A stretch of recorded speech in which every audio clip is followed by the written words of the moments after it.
তো আমার মানে প্রথম জানা ইচ্ছাটা হইতেছে যে আপনার যে বিজনেস বই পোকা, আমরা মূলত এই বিজনেসটা নিয়ে কথাবার্তা বলবো বিকজ অফ এটা একটা ইউনিক একটা বিজনেস আইডিয়া। এই বিজনেসটা সম্পর্কে বলেন যে বিজনেসটাতে আসলে কি করা যায়, আসলে বিজনেসটা সম্পর্কে আপনি একটু আইডিয়া দেন, তারপরে আমরা নেক্সট স্টেপে চলে যাবো।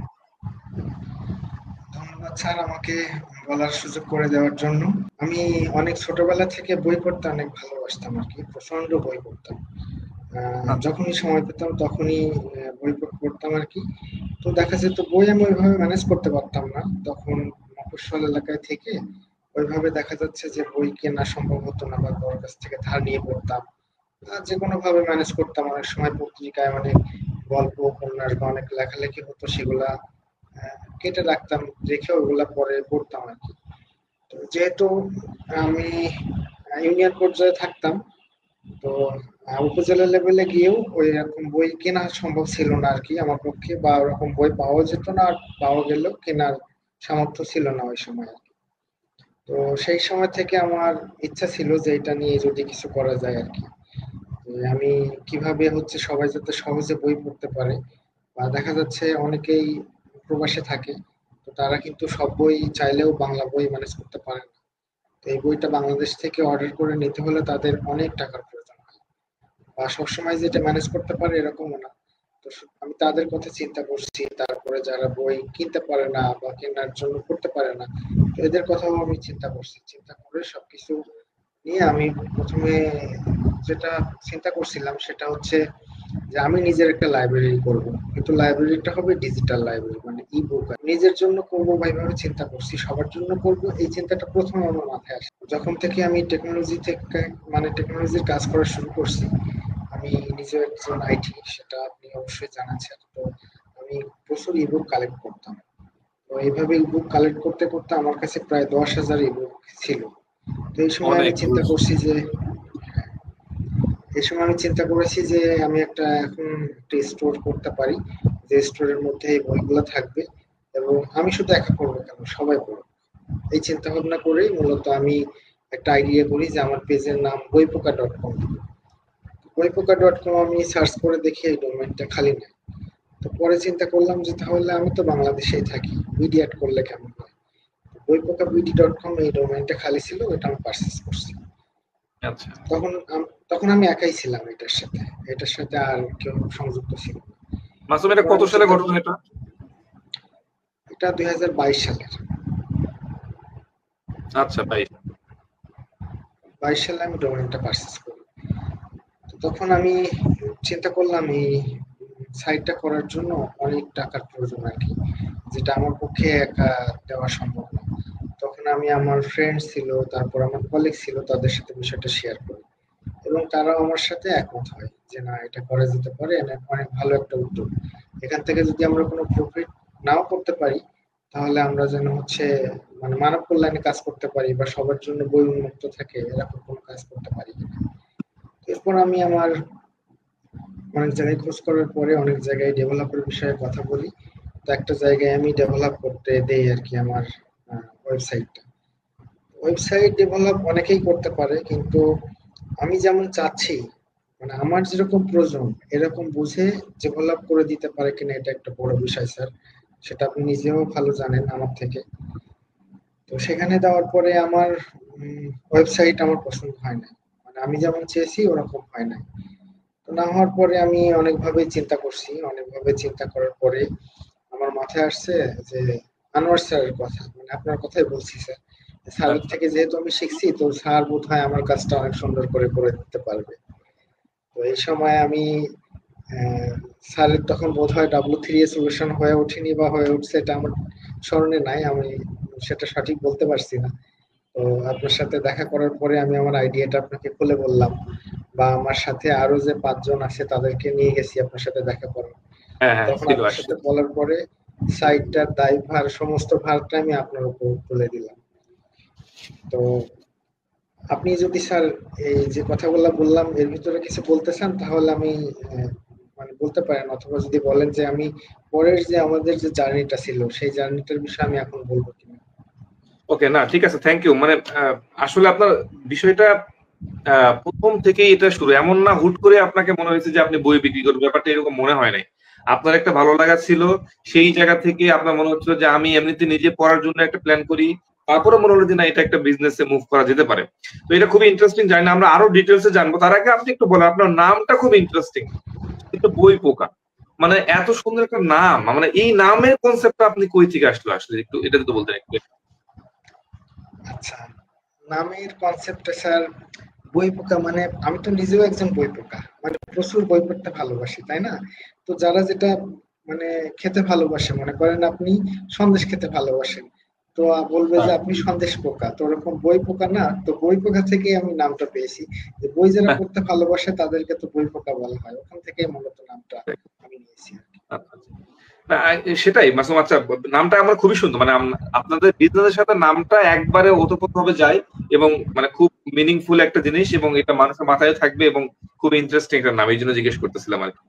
মাসুম, বিজনেস করার তো খুব কঠিন কাজ, এটা তো খুব সহজ কাজ হইলে কেউ আসলে এই যে 9টা 6টা ডিউটি, এত কষ্ট, এত জার্নি করতো, কষ্ট করতো না, সবাই বিজনেস করতো।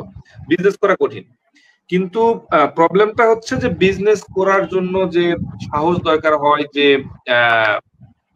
যে স্ট্রাগল পিরিয়ড গুলা যায়, এটাতে আমরা আসলে যাইতে চাই না আসলে।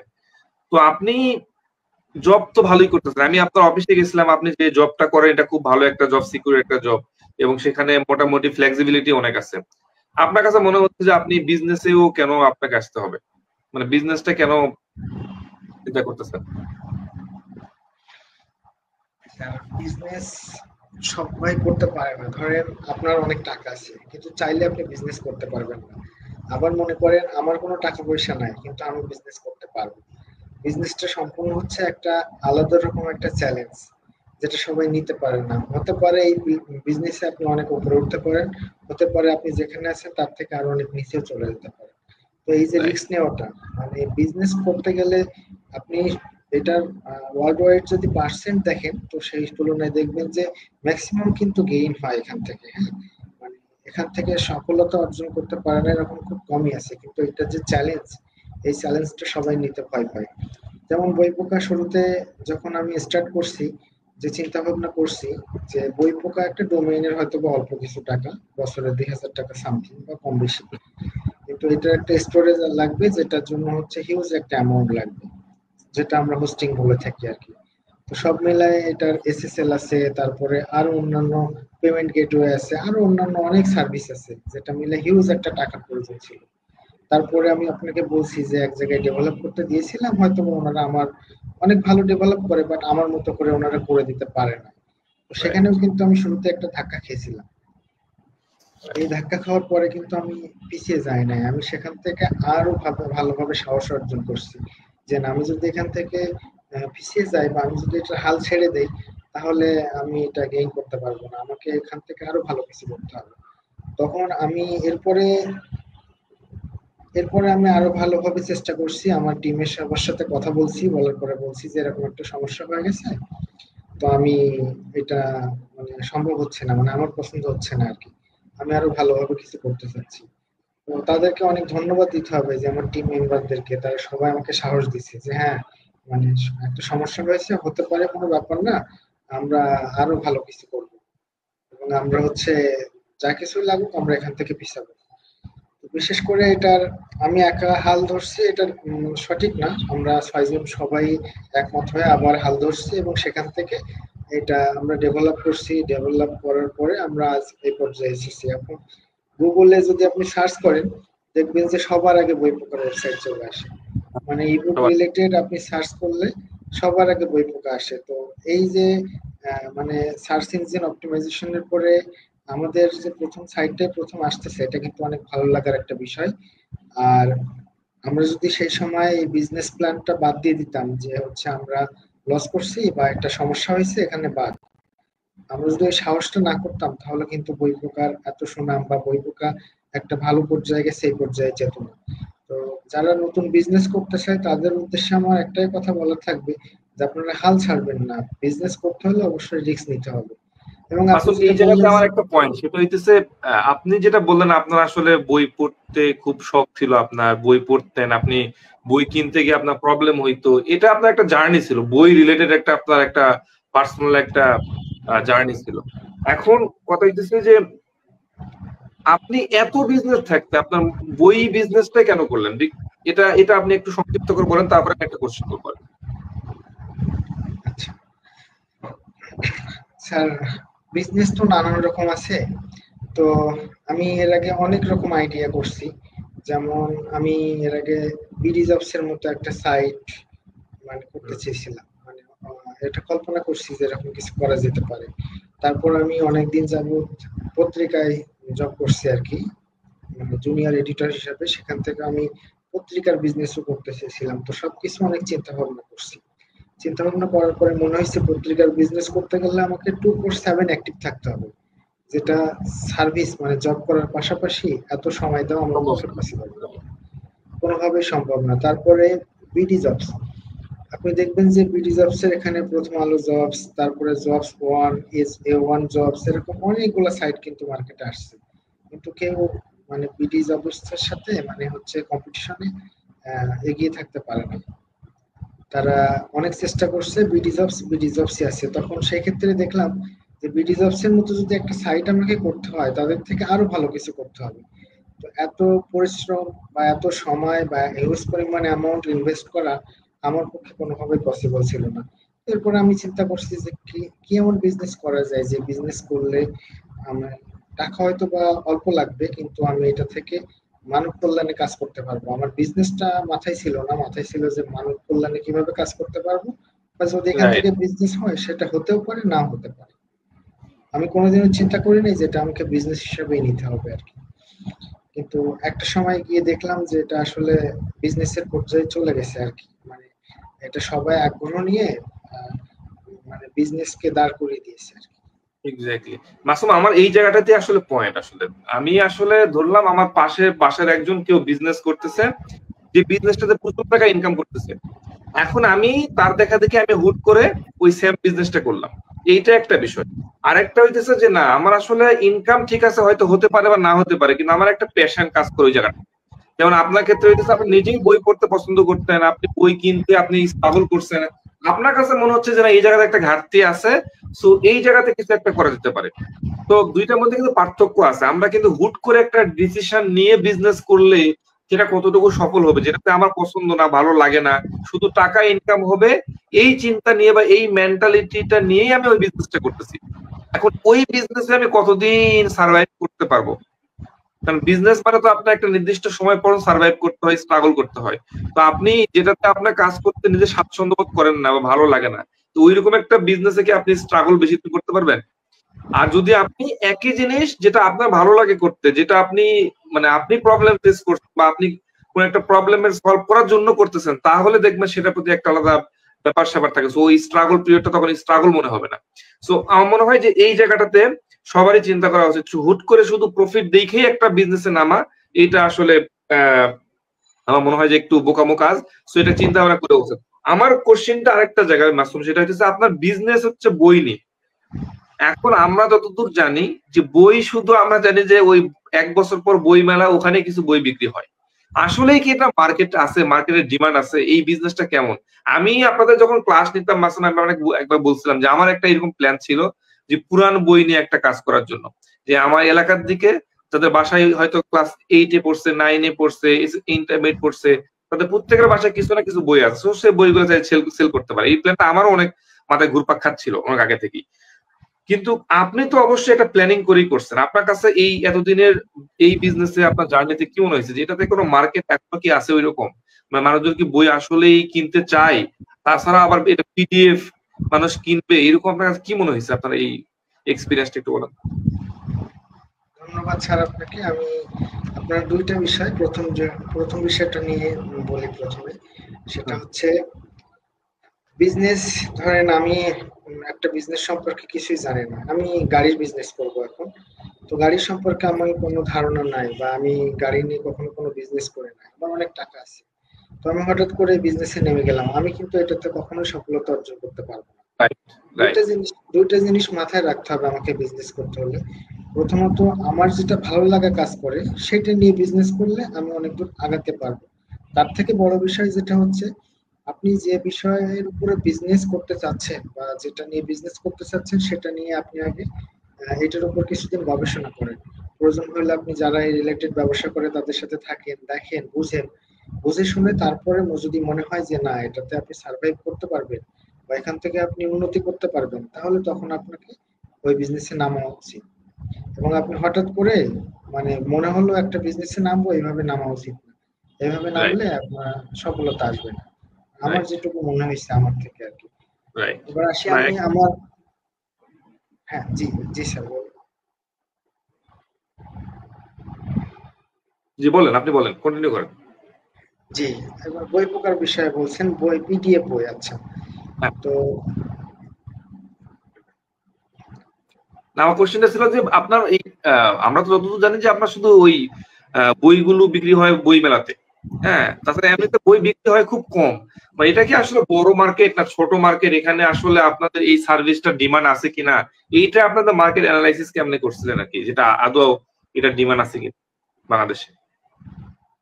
আচ্ছা, আচ্ছা, আমরা এখন মনে করি যে টেকনোলজির যুগ চলে আসছে। আমরা অলরেডি চতুর্থ মানে জেনারেশন আর কি টেকনোলজির। Right. তো চতুর্থ শিল্প বিপ্লবে আমরা মনে করি এখন কেউ বই পড়তে চায় না বা বই পড়ে না, আমরা যেটা ধরে নিই। শুধু মনে করি ফেব্রুয়ারি মাসে বই মেলা, ওই 28 দিন বা 29 দিন হচ্ছে হ্যাঁ, মানুষ বই পড়ে বই বা নিয়ে বই ডিসকাশন কিনবে। হবে।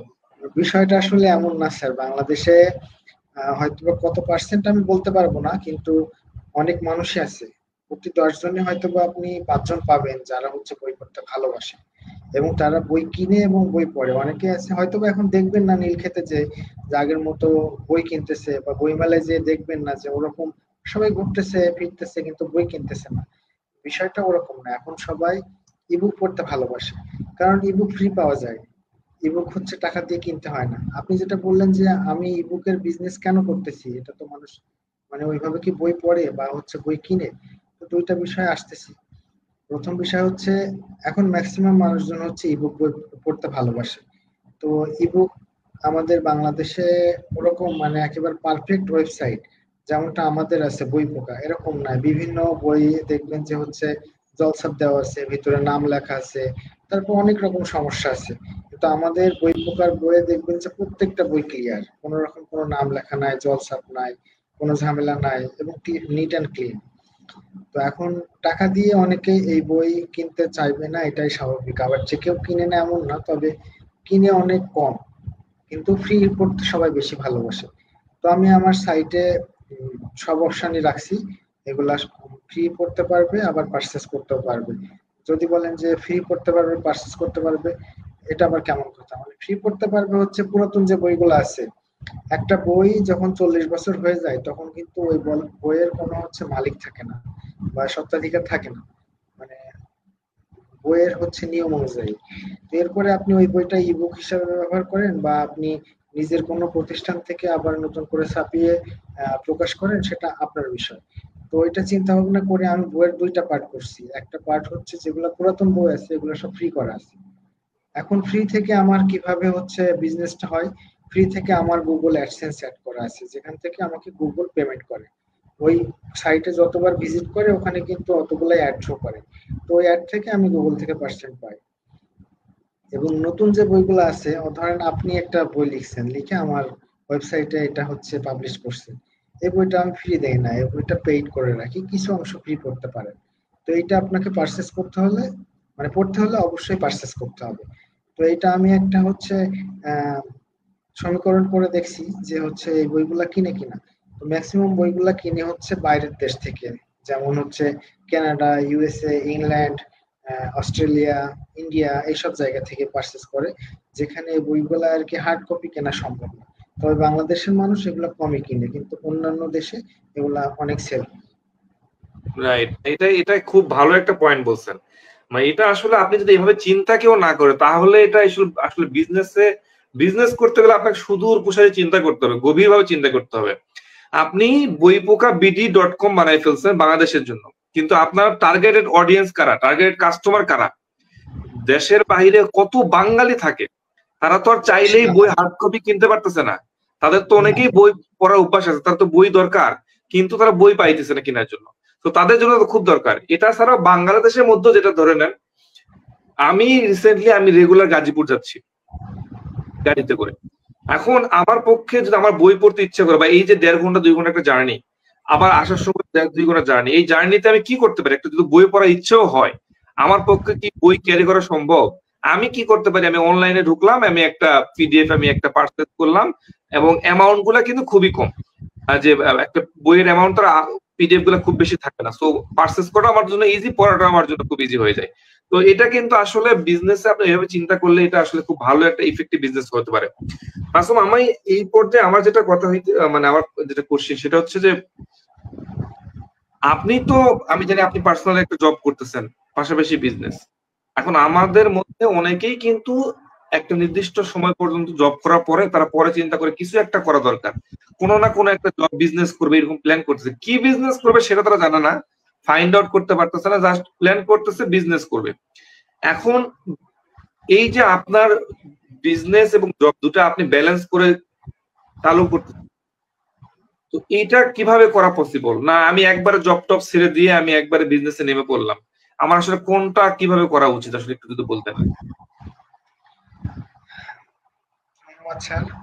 সেটা হচ্ছে, যদি আপনি বিজনেস স্টার্ট করতে চান বা অন্য যে কেউ স্টার্ট করতে চায়, সে যদি কোনো মানে সার্ভিসে থাকে, জবে থাকে, আমার আমি তাকে উদ্দেশ্য করে বলবো যে চাকরিটা আপনি ছাড়বেন না, আপনি অবশ্যই সার্ভিস করবেন, পাশাপাশি আপনি বিজনেস স্টার্ট করবেন। আপনি বিজনেসে সাকসেস হতেও পারেন, নাও হতে পারেন, নাও এটা হতে কোনো পারে। গ্যারান্টি নাই।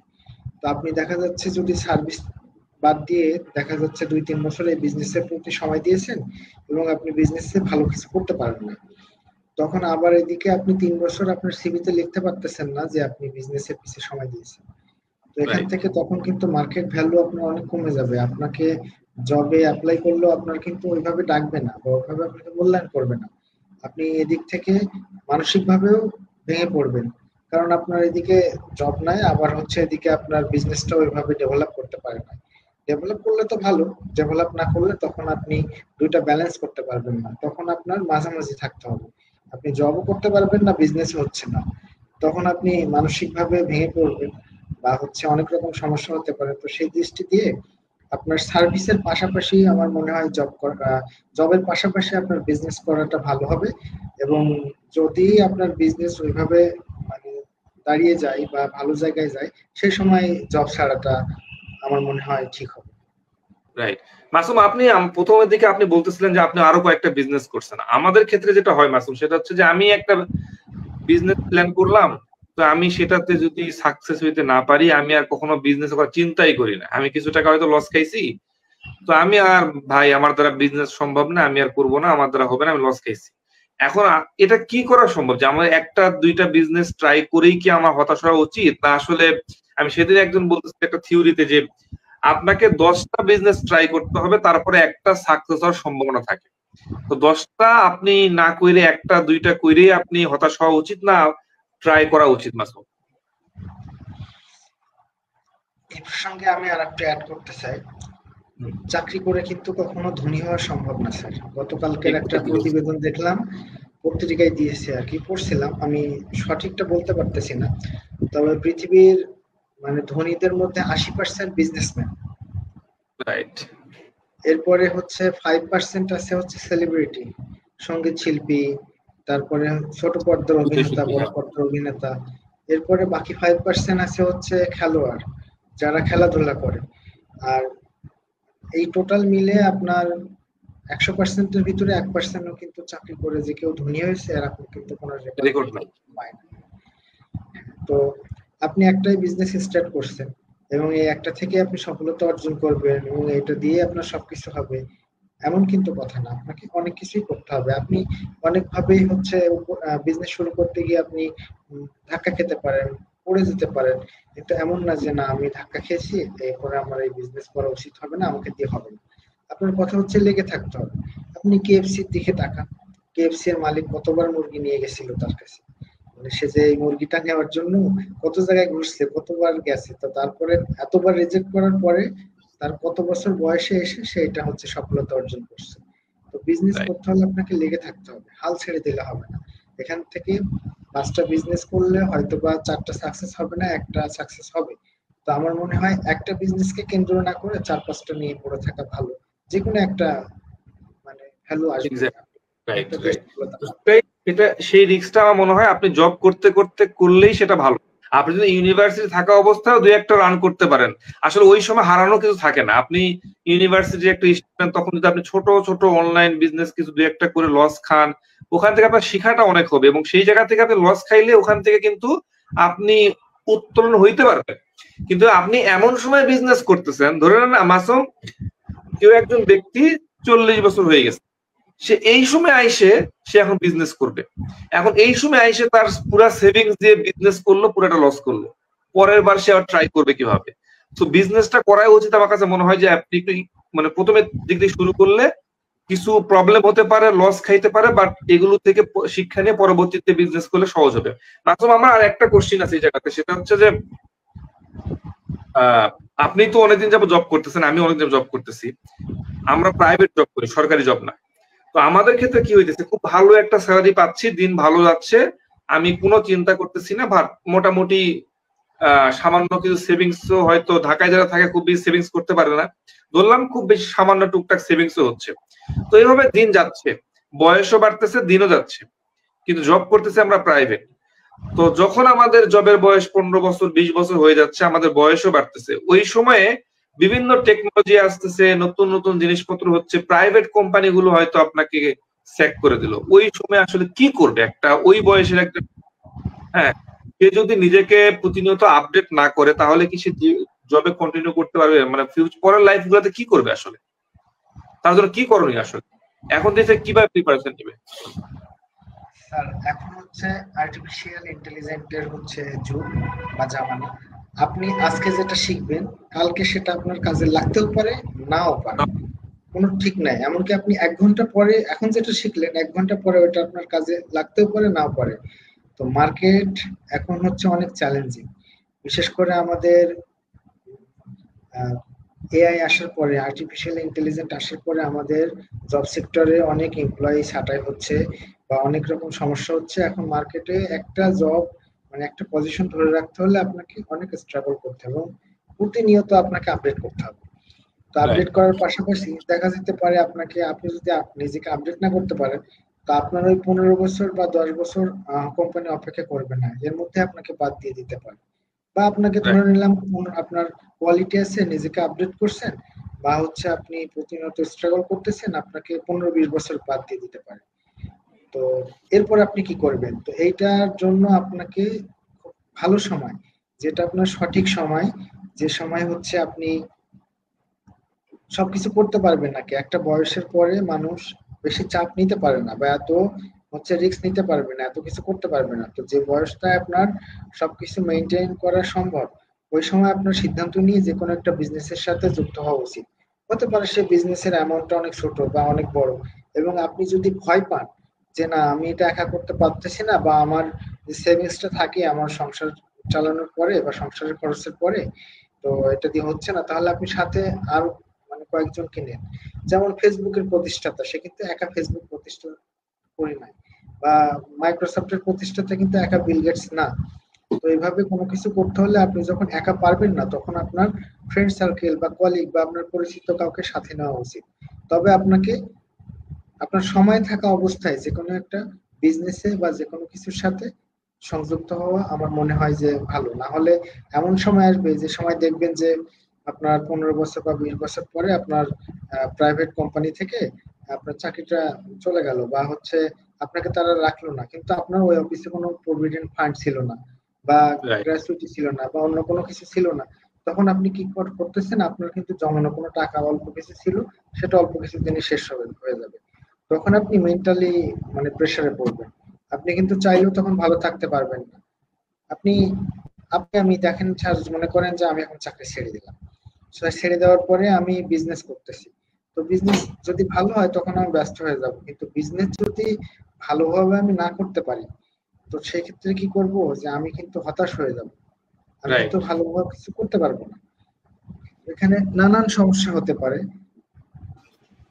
আমার মনে হয় সবার উদ্দেশ্যে আমি এটাই বলবো যে হচ্ছে আপনার যখন পারফেক্ট টাইম, ওই টাইমে আপনাকে কিছু একটা করা উচিত, কোনো একটা রাইট বিজনেসের সাথে জড়িয়ে যাওয়া উচিত, এবং সফল না হলেও আপনার বিজনেসের সাথে জড়ানো উচিত। কারণ আপনি ওই ব্যর্থতা নিয়েও কিছু শিখবেন, এবং শেখার পরে তখন আপনি কিছু একটা করতে পারবেন। আপনি যদি সব কাজে শুরুতেই সফল হয়ে যান তাহলে আপনি ভালো কিছু করতে পারবেন না। ব্যর্থতাই হচ্ছে সফলতার এক্সাক্ট চাবি। হাজার আসলে এই এই জায়গাটাতে সো আমার মনে হয় তাহলে আমরা তো সারমর্ম করি যে আপনি যেহেতু জানতেছেন যে আপনার ফিউচারে আপনার একটা রিস্ক ফ্যাক্টর আছে, আপনার বয়স বাড়বে, আপনার প্রাইভেট জব যে কোনো সময় যেতে পারে, প্রবলেম হতে পারে। সো আপনি যেই সময় রিস্ক নাই ইয়ং বয়সে, এই সময় থেকে আপনার টুকটাক দু একটা ছোট মোটো বিজনেস করে করে লস খান বা যেটাই করেন আপনার ট্রাই করা উচিত। তাহলে আপনি সাহসী হবেন।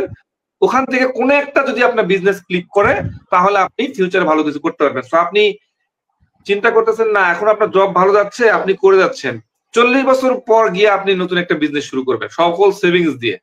তো ওই বিজনেস যদি ফল করে তখন আপনার ফ্যামিলি কি অবস্থা হতে পারে। সো আপনাকে আগে থেকে সেই প্রিপারেশন নিতে হবে। মাসুম, আমরা বিজনেসের গুরুত্বটা মোটামুটি ভালো মতো বুঝলাম, আসলে বিজনেস করা উচিত। আপনার বিজনেসটাও আমরা একটা কথাবার্তা বললাম। আমরা একদম লাস্ট চলে আসছি, আমাদের রাত অলরেডি রাত হয়ে গেছে, তো আমরা লাস্ট একটা করছি। আপনি আমাদেরকে যদি খুবই সংক্ষিপ্ত করে একটু বলেন যে আসলে বিজনেসের সফলতা হওয়ার জন্য কি মানে কি দুই একটা বলেন যে এই বিষয়গুলোকে ফোকাস করলে সফলতা হওয়াটা সহজ হবে আসলে। আচ্ছা স্যার, এই বিষয়ের আগে আমি একটু বলে নেই, সেটা হচ্ছে এই বিষয়ের পরে আমি W3A সলিউশনের ব্যাপারে আমার ওয়েবসাইট ডেভেলপের ব্যাপারে একটু কথা বলতে চাই। তো আমি প্লিজ এই বলেন। বিষয়টা, আমাকে একটু সময় দিলে আমি খুশি হব। আর প্লিজ বলেন। আর বিজনেসের ব্যাপারে আমি বলছি, এরপরে আমি ওয়েবসাইট ডেভেলপের বিষয়ে বলবো। ঠিক আছে। বিজনেস নামার আগে আমার এটা মাথায় রাখতে হবে যে এখান থেকে আমার সফলতা না আসার সম্ভাবনাই বেশি। বেশি। এই চিন্তা, হ্যাঁ, এই চিন্তা রেখে আপনাকে বিজনেসে নামতে হবে এবং সেইটা থেকে আপনি আবার কাটিয়ে উঠবেন, সে ব্যাপারটা আপনার মাথায় রাখতে হবে যে এই বিজনেস থেকে আমি সফল হতেও পারি, না হতে পারে, না নাও হতে হওয়ার পারে। সম্ভাবনা, না হওয়ার সম্ভাবনা 95%, হওয়ার সম্ভাবনা 5%। 5%। তো আমি এটা মাথায় রেখে আমাকে বিজনেস নামতে হবে। এটা হচ্ছে প্রথম শর্ত, মানে আমার যেটা মনে হয় আর কি বিজনেসের ক্ষেত্রে। পরবর্তী শর্ত হচ্ছে আপনি যে বিজনেসে নামেন না কেন আপনার অবশ্যই এটা ভালো লাগার একটা বিজনেসে নামা উচিত, যেটা আপনার ভালো লাগে আর কি। মানে আপনার এক্স্যাক্টলি। ভালো লাগে না এমন একটা কাজে নামা উচিত না, তখন চারিদিক দিয়ে নেগেটিভ হবে। প্রথমত কাজটা আপনার ভালোই লাগে না, যেটা আপনার ভালোই লাগে না সেটার প্রতি আপনি ভালোবাসা কিভাবে নিয়ে আসবেন? তো রাইট। আপনার ওই ক্ষেত্রে দেখা যাচ্ছে একটু 19 থেকে 20 হইলে তখন মনে হবে যে না, এটা সম্ভব না। কিন্তু যদি এই জিনিসটা হতো যে এমন যে আপনার এটা হচ্ছে ভালো লাগার কোনো বিষয়, তখন সামান্য কোনো সমস্যা হলেও আপনি চিন্তা করতেন যে হচ্ছে না আমার এটা বাদ দিলে চলবে না, একটু সমস্যা হয়েছে, আমার আরো ধৈর্য ধরতে হবে বা আরো কিছু করতে হবে, তখন এটা আপনার কাছে ইজি হবে। এরপরের কথা, যে আপনি যে বিজনেসটা করতে চাচ্ছেন সেই বিজনেসটা আপনার হঠাৎ করে নামা উচিত না। প্রথমত যে বিজনেসই আপনি করতে চান না কেন সেই বিজনেসের সাথে আপনাকে সময় ব্যয় করতে হবে। যেমন হচ্ছে আপনি ধরেন এখন আহ যে কোনো একটা, আপনি এখন কি করবেন, একটা গাড়ির বিজনেস করবেন। তো গাড়ির বিজনেস করতে হলে এই বিজনেসটা কেমন হয়, এই বিজনেসটা কিভাবে করতে হয়, এই বিজনেসে প্রফিট আছে কিনা, বা এগুলা সেলিং সিস্টেম কি। দেখা যাচ্ছে আপনার অনেক টাকা আছে, আপনি একটা শোরুম নিয়েছেন, তো শোরুমে আপনি শোরুম ভর্তি করে গাড়ি কিনছেন, কিন্তু গাড়িটা আসলে মার্কেট ভ্যালু আছে, আপনার সাথে আরো কম্পিটিশন আছে, আরো কম্পিটিটর আছে, যে 49টা দোকান আছে, আপনি 50 নম্বর দোকানদার বা 50 নম্বর বিজনেসম্যান। আপনার এখন এদের সাথে, মার্কেটের সাথে মানে অ্যাডজাস্ট করে কিভাবে আপনি এদের উপরে উঠবেন, বা ওই 49টা দোকান থেকে গাড়ি না কিনে আপনার দোকান থেকে কেন গাড়ি সে কিনবে। So এইগুলা রাইট। শিখতে হলে অবশ্যই আপনাকে ওই যে বিজনেসটা করতে চাচ্ছেন ওই বিজনেসে 2-3 বছর সময় দিতে হবে এবং আপনাকে বুঝতে হবে যে মার্কেট ডিমান্ডটা কিভাবে আসে, বা সবারটা না কিনে মানুষ কেন আমারটা কিনবে, বা আমি কিভাবে কাস্টমারকে বা পাবলিককে সার্ভিস দিলে পাবলিক হচ্ছে খুশি থাকবে, বা অন্যদের ওখান থেকে বাদ দিয়ে আমার এখান থেকে নিবে। তো এইগুলা আপনার সবকিছু মাথায় রাখতে হবে এবং এগুলা বিজনেস করার জন্য আপনাকে অবশ্যই ওই বিজনেসের প্রতি মিনিমাম 3 বছর সময় দেওয়া উচিত। আগে আপনাকে লার্নিং করতে হবে, মানে শিখতে হবে, শেখার পরে আপনার একটা বিজনেসে নামা উচিত। তো রাইট। অনেকের প্রশ্ন থাকতে পারে যে আমি তো সার্ভিস করি, সার্ভিসের মধ্যে আমি কিভাবে সময় দিব। তো আপনি দেখবেন স্যার বাংলাদেশে অনেকগুলা হচ্ছে এখন মেডিসিনের ই শপ হয়েছে যেগুলা হোম ডেলিভারি দেয়। রাইট। হোম ডেলিভারি, এখন ঔষধ সম্পর্কে ধরেন আপনার কোনো নলেজ নেই, আপনি এখন হচ্ছে একটা মানে ই ফার্মেসি খুলে বসছেন, এখন আপনি কি এই যদি সবকিছু মেডিসিন সম্পর্কে আপনার ধারণা না থাকে, কোন কোম্পানির মেডিসিন কোনটা, কোন মেডিসিন কি কাজে লাগে, কিভাবে ব্যবহার হয়, কোনটা ফ্রিজে রাখতে হয় বা কোনটা হচ্ছে নর্মাল তাকে রাখতে হয়, যদি এগুলা না থাকে হঠাৎ করে আপনি ঔষধ কিনে গোডাউন করলেন, আপনি কি বিজনেস করতে পারবেন? না, অবশ্যই না। তাহলে অবশ্যই আপনাকে এই বিষয়ে জ্ঞান থাকতে হবে, জানতে এবং এই হবে। জ্ঞান নেওয়ার জন্য আপনাকে একটা প্রাইভেট সেক্টরে থাকেন বা হচ্ছে সরকার গভর্নমেন্ট সেক্টরে থাকেন, আপনার অফিস টাইমের পরে বা আপনার ছুটির দিনে এখানে সময় দিতে হবে। সময় দিয়ে এখান থেকে আপনার মানে লার্ন লার্নিং করতে হবে, লার্ন নিতে হবে, জ্ঞান অর্জন করতে হবে, এরপরে মাসুম, হচ্ছে এই জায়গাতে আমি একটু আপনাকে ইন্টারাপ্ট করি। সেটা হচ্ছে যে আপনি যেটা বললেন যে ওই বিজনেস সম্পর্কে আইডিয়া রাখতে হবে, এক্সপিরিয়েন্স নিতে হবে। এখন আমার একটা ফ্রেন্ড, সে হঠাৎ করে একটা মাছ চাষ, ছাদের উপর মাছ চাষ করবে। তো সে ইউটিউবে ভিডিও দেখে শিখছে যে কিভাবে মাছ চাষ করতে হয়। তারপর সে ইউটিউব ভিডিও দেখেই সে মাছ চাষ শুরু করলো এবং লোন করে মাছটা চাষ করা শুরু করলো। তারপরে কিছুদিন পর সে লস লস করলো। এখন আপনি কি বলতে চাচ্ছেন যে এইরকমই ইউটিউবে ভিডিও দেখে আমি শিখে বিজনেস করব, না আমি প্র্যাকটিক্যাল লাইফের এক্সপিরিয়েন্স নিয়ে আমি বিজনেস করা উচিত? ইউটিউবের ভিডিও দেখে এগুলা মানে কোনো এক্সপিরিয়েন্স না স্যার। এখন আপনি ইউটিউবের ভিডিও দেখে ট্রাক চালানো শিখলেন বা বাস চালানো শিখলেন, রাইট। আপনি কি ভিডিও দেখে বাস ট্রাক চালাতে পারবেন? না। তো আপনার প্রত্যেকটা বিজনেস যেটাই করবেন সেটা আপনাকে প্র্যাকটিক্যালি অভিজ্ঞতা অর্জন করতে হবে। ইউটিউব দেখে কখনো হয়তো ধারণা নেওয়া যায়, প্র্যাকটিক্যালি অভিজ্ঞতা অর্জন করা যায়। রাইট। মাঝে মধ্যে আপনি একটু আমাদের তাহলে একটু মানে আরেকটু সংক্ষিপ্ত করে ফেলি, যে হচ্ছে বিজনেস করার জন্য সফলতা হওয়ার জন্য আসলে পয়েন্ট গুলো কি, আর আপনি যদি আমাদের আপনার ওয়েবসাইট সম্পর্কে বলতে চান তাহলে সেটা বলতে পারেন আর কি। জি, আমি শুরুতেই যেটা বলছিলাম যে আমি আমার বইপোকাবিডি.কম আমি নিজে একটা ডিজাইন করেছিলাম স্যার, যেটা আপনাকে দেখিয়েছি, আপনি দেখছেন। তো এই ডিজাইনটা আমি কোন এক জায়গায় দিয়েছিলাম। আমি শুরুতেই বলছি তারা হয়তো বা অনেক ভালো ডেভেলপার, অনেক ভালো ডেভেলপ করে, বাট আমার চাহিদা মানে আমি যেটা চেয়েছি সেটা হয়তো আমাকে তারা দিতে পারে নাই, বা আমি তাদের থেকে নিতে পারি নাই, আমারও ঘাটতি থাকতে পারে।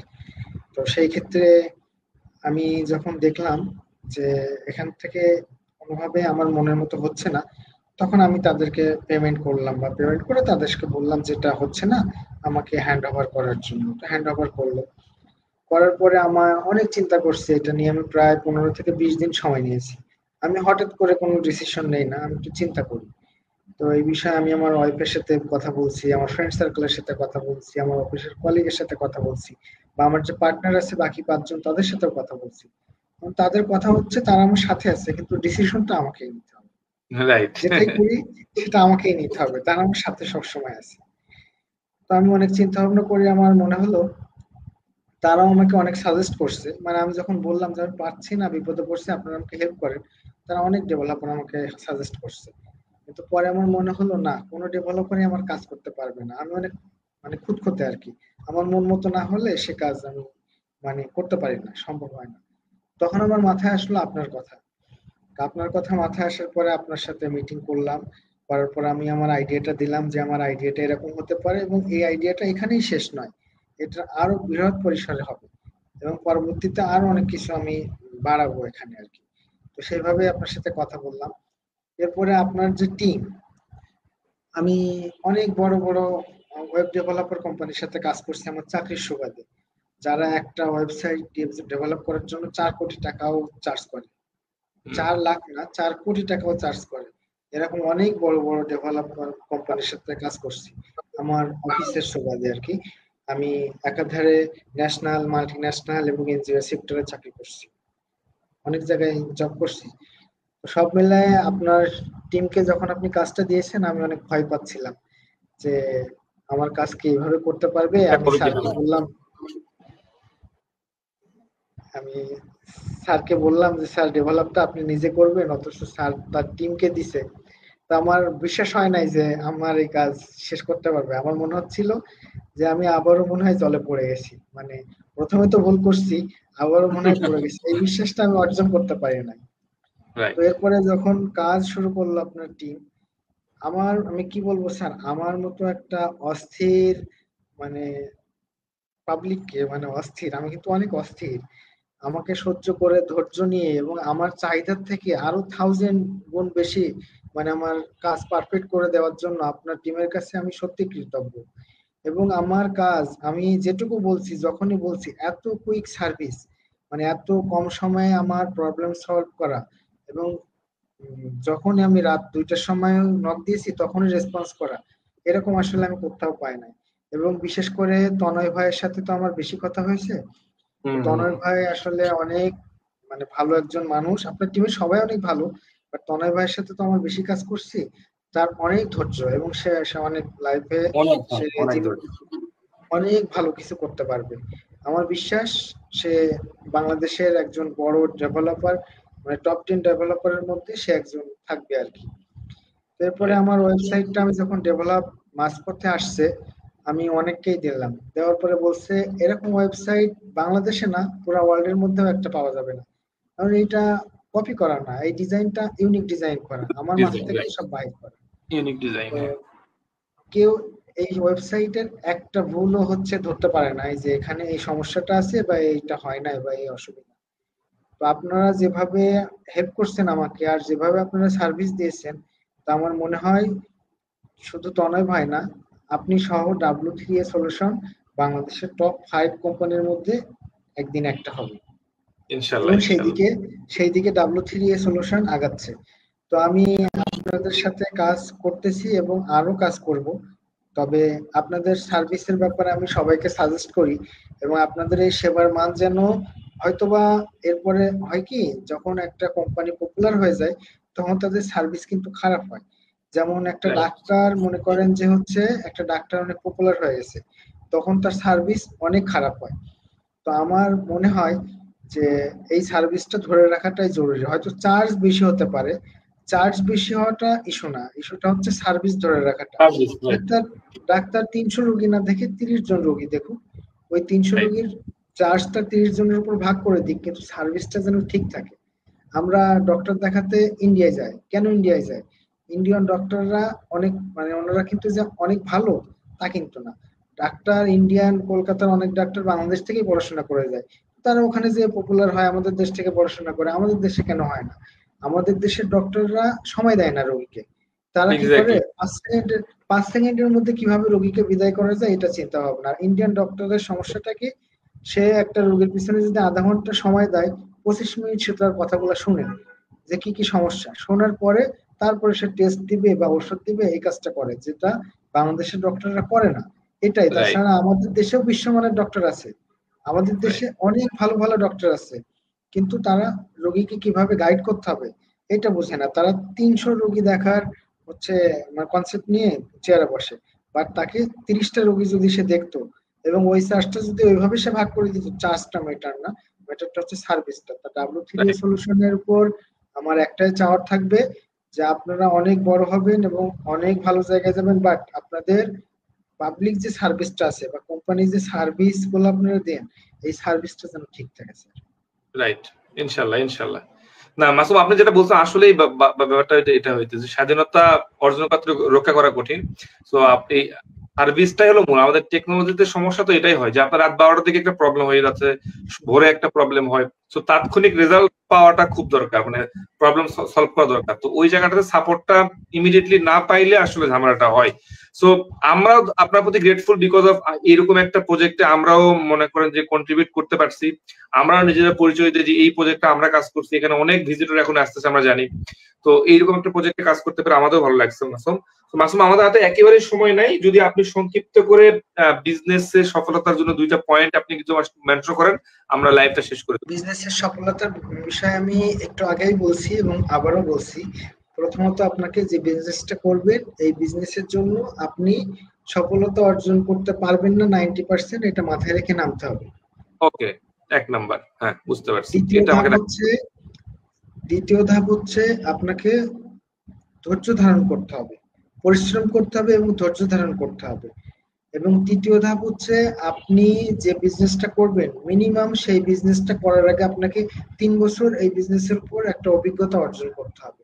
তারপরে যদি ওকে। আপনার মনে হয় যে না এই বিজনেসটা আমার উপযোগী এবং আমি পারবো, তখন আপনাকে এই বিজনেসে নামা উচিত। যদি আপনি এমন হয় যে আপনার ফিনান্সিয়াল অবস্থা অতটা ভালো না যে এই বিজনেসটা আপনি একা পারবেন না, তখন উচিত আপনার ফ্রেন্ড সার্কেল, কলিগ বা আপনার পরিচিত কাউকে নিয়ে নেওয়া। আপনি দেখবেন যত বড় বড় কোম্পানি আছে তারা এইভাবেই করছে। তো আমার দিক থেকে এটাই স্যার, মানে বিজনেস যদি কেউ নতুন নামতে চায় তো তাদেরকে আমি বলবো এই 3-4টা বিষয় যেন মাথায় রেখে নামে। ওকে মাসুম, খুব ভালো। আজকে সেশনটা খুব একটা ইম্পর্টেন্ট একটা কথা বলছেন যে আপনি জব করে কখনোই বড়লোক হইতে পারবেন না, স্বাধীনভাবে আপনি ফ্রিডমলি যে টাকা পয়সা খরচ এটা করতে পারবেন না, আপনাকে একটা নির্দিষ্ট লিমিটেশনের মধ্যে থাকতে হবে। সো আপনি যদি ওই টাকা পয়সা ফ্রিডমটা চান, আপনাকে বিজনেস করতেই হবে। আর তাছাড়া আমরা যারা প্রাইভেটে জব করি তাদের জন্য তো অবশ্যই অবশ্যই ফিউচারে আপনি কি করবেন সেটা আপনাকে আগে থেকেই একটা প্ল্যানিং থাকতে হবে, আদারওয়াইজ আপনি 40 বছর 45 বছর পরে আপনি কিন্তু একটা রিস্ক ফ্যাক্টরের মধ্যে চলে যাবেন। সো আজকে সেশনটা আশা করতেছি অনেক বিষয় নিয়ে কথাবার্তা হয়েছে। তো যারা বিজনেস করতে চায় তারা হয়তো মোটামুটি অনেকটাই আইডিয়া পাবে। আমাদের তো সময় একটা লিমিটেশন আছে, আমাদের শেষ করতে দ্রুত। মাসুম, আপনাকে আবার ধন্যবাদ জানাচ্ছি আমাদের এই সেশনে যুক্ত হওয়ার জন্য। অনেক বিষয় আমরা জানছি, তবে আমাদের চেষ্টা করবো আমরা আরেকটা সেশন করার জন্য ফিউচারে, দেখি আপনাদের বই পোকার এটা আরো একটু ডিটেলস আমরা কথা বলতে চাই। এটা আমরা অনেককে জানাতে চাই, যেহেতু এটা একটা খুব ভালো একটা প্রজেক্ট, ভালো একটা জিনিস মানুষের জানা দরকার যে এইরকম একটা সিস্টেম থেকে মানুষ পিডিএফ পারচেজ করতে পারতেছে। ইভেন এমন কিছু বই আমি যতদূর জানি রেয়ার বই, যেগুলো বই হয়তো সহজে সব জায়গায় পাওয়া পসিবল না, তো ওই টাইপের বইগুলো এখানে পাওয়া যায়। সো মানুষ কিন্তু কিছু কিছু জিনিসপত্র খোঁজে যে ওই বইটা কোথায় আছে। হ্যাঁ, অনেক দামি বই যেখানে এটা আপনি কোনো লাইব্রেরিতে আপনি খুঁজে পাবেন না, ওই টাইপের বইগুলো এখানে আছে। এটা মানুষের জানা উচিত যে আসলে সম্পর্কে বিস্তারিত আমরা আরো কথা বলবো। মাসুম, আপনাকে আবার ধন্যবাদ জানাচ্ছি, আমাদের দর্শকদের উদ্দেশ্যে আবার ধন্যবাদ জানাচ্ছি আপনার আমার থাকার জন্য। আমরা নেক্সট কোন একটা এপিসোডে আপনার আবার কোন একটা গেস্টকে নিয়ে আমরা ইনশাআল্লাহ হাজির হব। সো এই সব সবাই ভালো থাকবেন, সুস্থ থাকবেন। তো আল্লাহ হাফেজ।